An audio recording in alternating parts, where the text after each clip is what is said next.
Wow. Just like that? Really?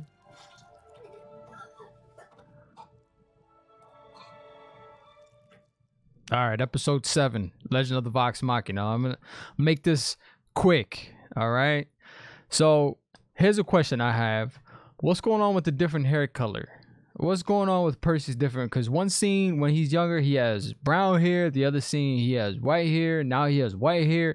What's going on with that? I have no idea. But did he just change his color? Does it change automatically based on his, I don't know, his feelings? Or is it like a mood ring? It changes his hair color? I don't know. But one scene is brown, the other scene is white. I don't know what that is about. So that's a question I have for you. Maybe it's a spoiler. I have no idea. But if you can answer that for me without spoiling anything, please let me know in the comment section. Now, man, this dude, what's his name? Professor Anders. Man, that dude sell out.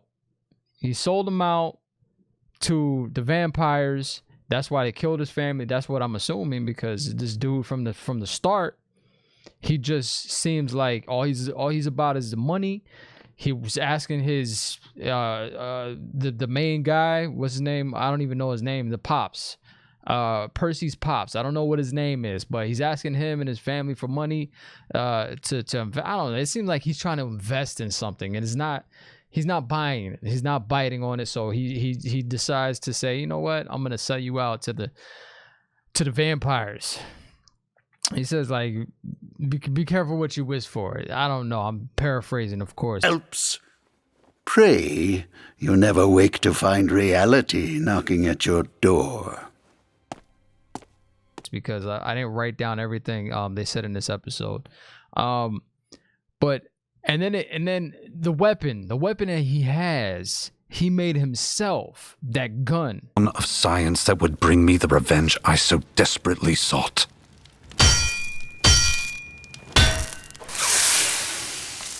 I dreamt of a machine that would tip the scales of fortune in my favor. I dreamt of this. I forget what he calls it. Let me know in the comment section. What does he call this weapon? Because I don't know if they mentioned it. I think I heard them mention it in this episode, but I'm not sure. So let me know in the comment section. What does he call this weapon? The gun that he has. And he made himself. He made the weapon himself. I thought he had somebody make it for him, and that's what causes him to lose control.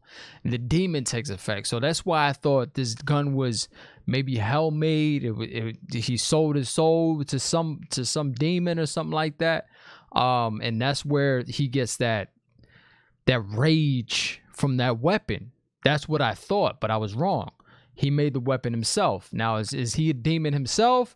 What's going on with Percy? Because that really eliminates what I was thinking about him getting the weapon from somebody else, a weapon from hell. That's what I thought, but that's not the case. He made it himself. Now, the Sun Tree continues to try to speak to Key. Matter where it came from. At the moment, yes, I'd say it does. Huh? Sun Tree? Regardless. What happened to you? All right, I'm gonna call her Key. Well, he continues to keep talking to her. He's trying to communicate.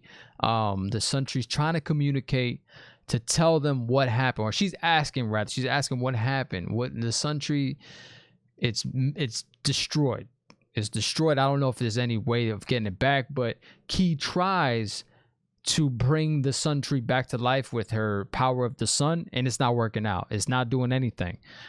So it's really not doing anything for her, and she ends up trying to almost burning down where they're laying low. They're trying to stay away from anybody that's searching for them, and she ends up sparking this fire and almost giving their position away, giving their location away to the enemy. And Vox, that's her name, right? Voxolia. She does not like Key. I'm so sorry. The Sun Tree was... I thought maybe that sunlight could... Inside? Why not just announce where our hideout is while you're at it? All right, you may... There's tension between them two. She doesn't like her.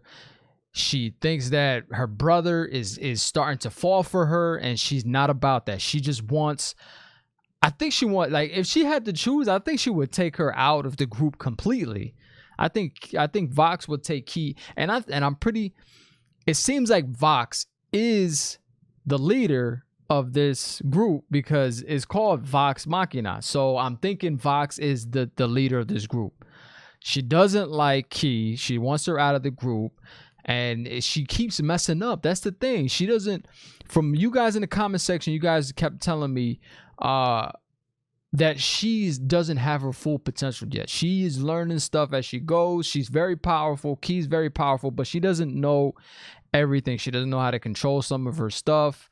And that's causing a problem for Vox. And I still don't know how long this group has been together, how long there's been tension between them two. And that's something we'll learn later on. But it's interesting. There's that always that tension between the two of them. They don't like it. Well, Vox doesn't like Key, and that's obvious.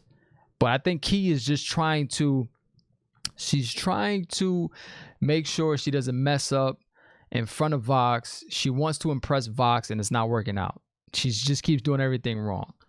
And then Scanlan comes out with an idea, says, hey, let me go burn down this house so you have a distraction so you can go and rescue your sister, because they're trying to rescue Percy's sister. And nobody trusts him. Scanlan he's a screw up, man. That's what he is. He's a screw up. Nobody trusts him. He just keeps trying to convince people that, hey, I'm not just all about the sex. I'm not all about the joking around. Trust me, I can do this. And he's proven it. There's been times during the show that he's proven that he can handle this, that he can handle different situations. And this is the case where we see later on that he actually does. I mean, he messes up here and there, and it takes a lot of potions in order for him to come through. But in the end, he ends up coming through, and he proves that he can be trusted for these type of tasks. And they're all laughing at him. They think he can't do it, but he actually does it. He actually gets through it. And he goes into the window, and in that bathroom scene, that dude is big, man. He's a big dude. And he ends up fighting him at the end. And these potions that he's taking, that bag, that magical bag that you can basically pull anything out of it. You can pull anything out of this bag. Big weapons, potions, anything you can pull out of this bag. So he's pulling all these potions out, and they're helping him out. They're helping him get through this house without getting hit, without taking, without dying. It's working. His plan isn't working to the correct specifications that he wanted it to work, but it's working nonetheless. So he gets through. He ends up turning into a I think it's a triceratops. I think that's that dinosaur, a triceratops, and he gets to the roof, and then he ends up fighting the big dude with this purple middle finger hand, which I thought was funny. And then he hits him with the electric burst from his crotch, electrocution from the crotch, and he ends up blowing up the house and flying off with the middle finger. And when he was flying off with the middle finger, I gotta tell you, I was saying to myself, why did you just do that? Fly up over the house on the middle finger, right? And then light the house up from the roof. But it doesn't work that way. The middle finger doesn't last that long. So yeah, he ended up completing the mission. He got through, he survived. And this is something that I noticed, man. And I've noticed this from other episodes. It seems like Vox and Percy are going to end up together. There's going to be some type of extracurricular activities between them two. I just have a feeling that Vox cares a lot about Percy and vice versa. I think they both care a lot about each other, and they're gonna end up doing some stuff together later on. I don't know. Don't let me know in the comment section, because it's probably a spoiler, so don't let me know. But that's how I feel. That's what I have this feeling She's giving a lot of attention to Percy. And of course, now this is his mission. They're here for him. So that could be another reason why he's getting a lot of attention from Vox. But I just have a feeling, I see some type of chemistry between them two. And I saw that starting from, I think, episode 5, or I don't remember, episode 4 or 5. I saw them together, and it just seemed like it was pretty much gonna happen eventually. I could be wrong, I don't know, but I guess we'll find out later on. Unless, I mean, you guys obviously know already, you guys that have watched the playthroughs that Critical Role did, and great, but I don't know what happens, so we'll find out, or I find out rather. Man, the final scene with Percy and Anders, and he finally sees his sister is alive. Sees she's alive. And then, and I did not think Anders was going to do it. That's something I need to get out of my mind. In my mind, I'm like, it's not going to happen. Anders is not going to kill his sister because he needs to get out, right? He needs to find a way out of this situation that he's in right now. Okay, and he's not gonna, if he kills his sister, he's open, and Percy's just gonna kill him. I don't think that his sister's dead. I think she's a vampire. Slitting her throat's not gonna do anything. So I think that's just a way for him to get away. I think, because it's obviously she's with the vampires for a reason. I don't think that she is there unwillingly. I think she's there because she wants to be. I think I don't know if she was turned into a vampire. I don't know if the vampires are promising her something.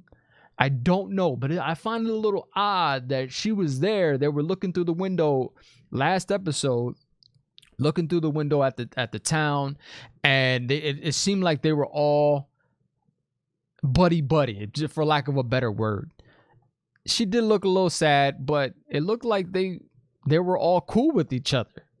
I don't know. I do not know, but it just seemed like it was staged. That last scene seemed like it was staged. So his sister is not dead. I'm calling it. She's not dead.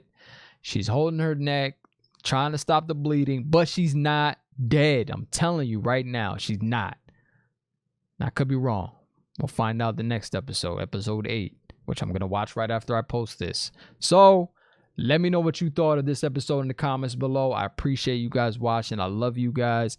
Let me know what you think of Scanlan's plans, because as soon as I hear Scanlan saying, hey, let me try to do this. Let me try to do this. Please, I can do it. I'm thinking to myself, he can handle it. It's not going to go as planned. Like, he can have a plan set up, and it's not going to go according to his plan, but he will come through in the end. He will come through like he did in this episode. And that's what I'm thinking.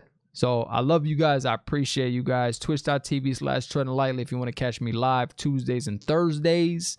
I stream video games, and we have a good time over there.